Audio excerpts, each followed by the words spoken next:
Toxicity इन्होंने बताई दी है ना। तो ज़्यादा कुछ बचा नहीं है, लेकिन इतना ही है कि है ना, कोई बहुत बचपन से कोई बहुत प्रेरणा होती है उनको देख के, ऐसा कुछ भी नहीं है। सब बातें कर रहे हैं लोग यहाँ पे भी बैठ के, है ना।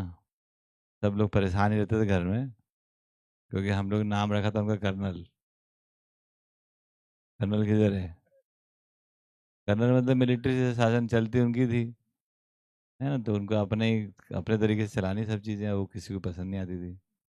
हमको किसी को भी नहीं आती थी, अभी सब जने तारीफ ही करेंगे, वो अलग बात है, करना ही चाहिए। हाँ, वो बोलते घर से भगा दूंगा, ठीक है, निकल जाते हैं फिर। तो और कोई काम उन्होंने ठीक से नहीं किया कभी, मन लगा के, ये बता दूं मैं आपको। जितने धंधे किए सब चौपट। कोई क्लिनिक नहीं चलते ही नहीं उनसे। कोई क्लिनिक उन्होंने कभी लगातार नहीं कमाए, पैसे ढंग से नहीं कमाए। हर क्लिनिक में मम्मी हमारी आखिरी में जाती थी, लाख आखिरी के 3 महीने ये चलाती थी किराया देने के लिए। ये सब हकीकत है, क्योंकि उनका कोई कंसिस्टेंसी नहीं है काम करने में, और वो आदमी के साथ डीलिंग उनका थोड़ा अलग लेवल का है। वो आदमी, हर आदमी उनको धोखा देकर निकल जाता है ना। तो ये बात है, तो ये यही सब है, सच्चाई ये भी है। और तो धीरे धीरे धीरे ऐसे सब चला है कार्यक्रम। ये तो नागराज जी से मिलने के बाद और फिर कुछ बदलते ही चलेगी चीज़ें, और अभी हम सब उसको एक अलग तरीके से देखते हैं। तो और अभी हम उसको सभी सकारात्मक तरीके से देखने लग जाते हैं, फिर कभी नकारात्मक देखते हैं। लेकिन अगर ओवरऑल देखेंगे तो एक उनकी अपनी यात्रा है, जो कि ज़्यादातर सेल्फ सेंटर्ड ही है ना। और उनका अपना अपना उनका सोच विचार है। वो गिदड़ कहानी एकदम सही है, उसमें लिखा है कि मेरी ज़िंदगी सब कुछ है। तो उनकी ज़िंदगी में उनकी ज़िंदगी सबसे बहुत महत्वपूर्ण है, और उनके उनके हिसाब से वो चीज़ें चलनी हैं, उसी हिसाब से चली हैं। वो तो नागराज से मिलने के बाद फिर धीरे धीरे चीज़ें और बदली हैं, और काफ़ी डिफ़िकल्टी उन्होंने भी झेली है और सबको भी दी है ना। वो इमोशनल ड्रामा भी काफ़ी होता था हमारे घर में, सबको लाइन लग के माफ़ी मांगो, है ना। वो सब होता था माता जी को, सही है कि नहीं। कमरा बंद कर ले वो खुद ही 2 दिन 3 दिन 4 4 दिन, है ना। कोई भी बात में गुस्सा हो गया फिर सबको माफ़ी मांग लो, ये सब जरूरी सब काम होते रहते थे। लेकिन हाँ, हाँ फिर भी देखे हैं इन्होंने भी। वो क्या, उनका इमोशनल बड़ा हाई है, और उनका मॉरल बड़ा हाई है, और उनकी एक्सपेक्टेशन गजब ही है। तो वो जो कुछ चल रहा होता है उसके साथ मैच नहीं होता है वो। तो कुल मिलाकर जैसे एक आम आदमी अलग अलग तरीके से होते हैं, वैसे ही हैं वो भी। लेकिन अब चूंकि हम कहीं जाके देखते हैं पीछे से, तो फिर हम अपना नज़रिया बदलता ही है, और वो सम्मानजनक बात है। तो उन तमाम परिस्थिति में भी रहने के बाद जो भी मैं अपने में पॉजिटिव भाग देखूँ ना, उसमें से पॉजिटिव भी देखना पड़ेगा। ये सब तो हालात रहे ही हैं, कभी उन्होंने पैसे ढंग से कमाए नहीं। मेरे को 300 रुपये देने का बोला था विदिशा में पढ़ने के लिए, तो वो कभी नहीं आते थे हर महीने 300, है ना। 2 महीने में आते थे, 3 महीने में 2 बार। तो वो सब फाइनेंशियल दिक्कत उनके साथ रहती थी, व्यवहार की दिक्कत रहती थी, किसी के साथ ज़्यादा दिन पड़ती नहीं थी, पंगे होते रहते थे। इसलिए कोई बिजनेस चलता नहीं था, क्लिनिक चलता नहीं था। सच बात है, डॉक्टरी बहुत अच्छी आती थी उनको, और स्किलफुल बहुत थे, लेकिन व्यवहार कुशलता का इशू होता था।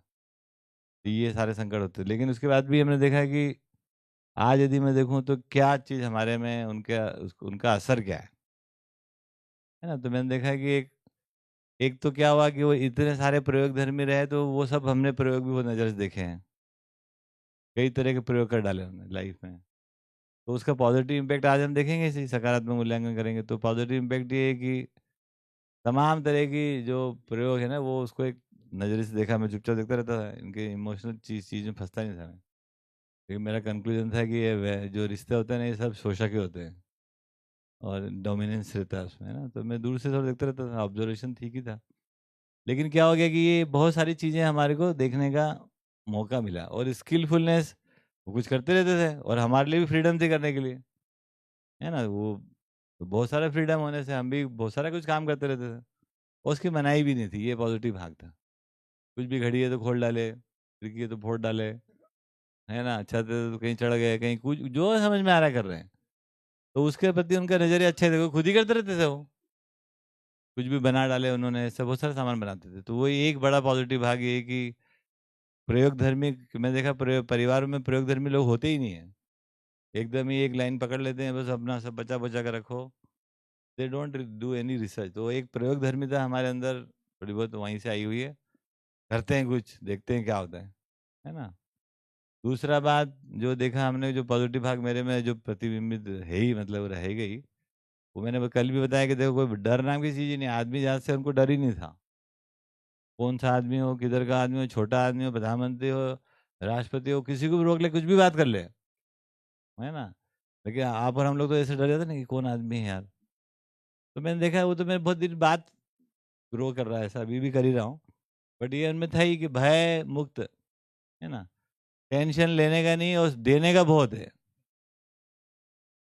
एक आदमी को भी छोड़े ना टेंशन देने में, कोई भी आदमी हो, उनको अगर उनको लग गया कि गाड़ी जा रही है, प्रधानमंत्री को रोकना है इसको, तो रोक लेंगे वो।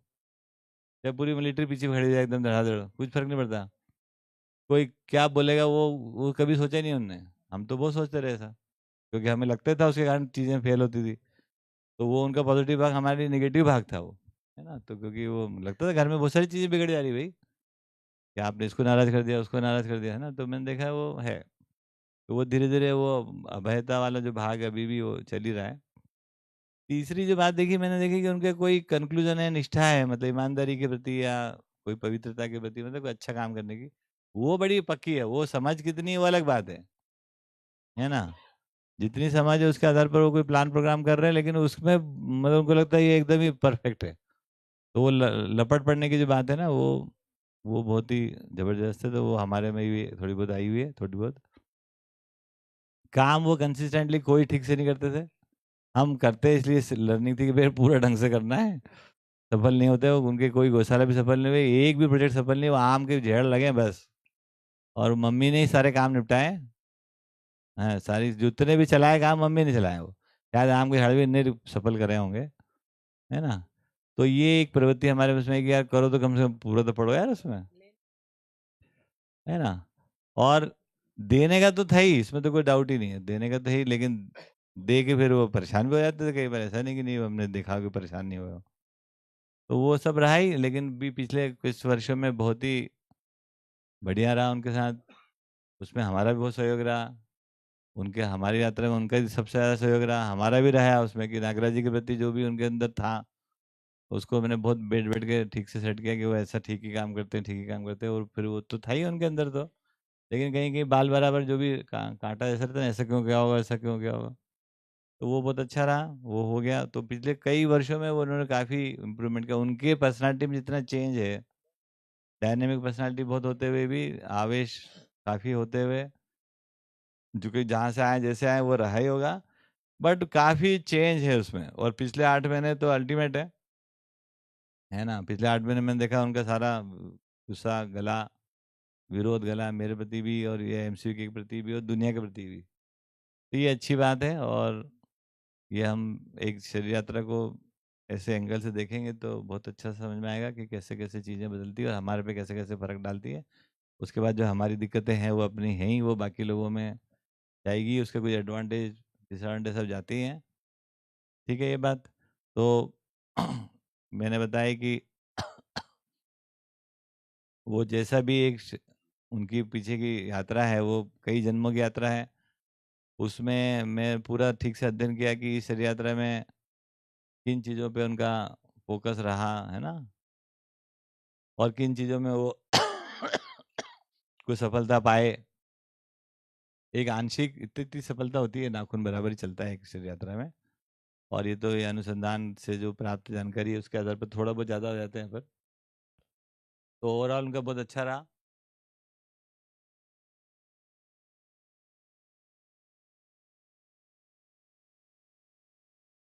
और मतलब उसके लिए जो रियल थैंक यू का मतलब ये होता है कि अगर हम पहचान पाए कि हमारी पर्सनालिटी में अगले का क्या कंट्रीब्यूशन है, चाहे वो उस समय खराब लगे चाहे अच्छा लगे, लेकिन ये इतना मैं देख पाता हूँ, यही सही मूल्यांकन है, यही सही संस्मरण है। बाकी तो सबका कहानी है, ये अच्छी बुरी सब हो सकता है उन्हीं चीज़ों में जिनको आज हम सुना रहे हैं बड़े बढ़ चढ़ के सुनाते हैं, जैसे वही कॉलेज की कहानी। हो सकता है उस समय हम दुखी परेशानी हो, आज हम अलग तरीके से देखते हैं। आज हम कुछ, है ना, कुछ देख रहे हैं, 20 साल बाद और कुछ देखेंगे, जितनी हमारी समझ बढ़ेगी। उनकी बहुत सारी किताबें लिखी गई, बहुत सारे हेडेक, उनके सारे प्रोजेक्ट हेडेक ही हैं हमारे परिवार में। चाहे वो कैसेट बन रही हो, चाहे वो किताबें लिखी जा रही हो, वो सब हेडेक है, बर्डन है ना। एक किताब अच्छी लिखी, मैंने बोला आपने एक किताब अच्छी लिखी, अद्भुत यात्रा। वो बेसिकली वो उनकी पूरी यात्रा को रिवाइव करके उन्होंने लिखी है। मतलब पहले कुछ समझते थे, उससे जो घटनाएं घटी उसको जिस प्रकार देखते थे, उसको समझ के रोशनी में फिर से उन्हीं घटनाओं की घटनाएं वही है और उनमें क्या बदलाव आए उस नजरिया देखने की, वो बड़ी अच्छी किताब उस प्रकार से। मैंने बोला ये किताब ठीक है आपकी, और अब लिखने की कोई जरूरत नहीं है। उसके बाद भी उन्होंने और छाप दिए है ना, पढ़ी है, यहाँ दिखती रहती है मेरे को कहीं गजल फजल ये वो। तो इस तरह का बहुत सारा है, तो बट ठीक है, वो डायनेमिक पर्सनालिटी अपने तरीके से रहे, अपने ठाट बाट से दुनिया आगे जाए।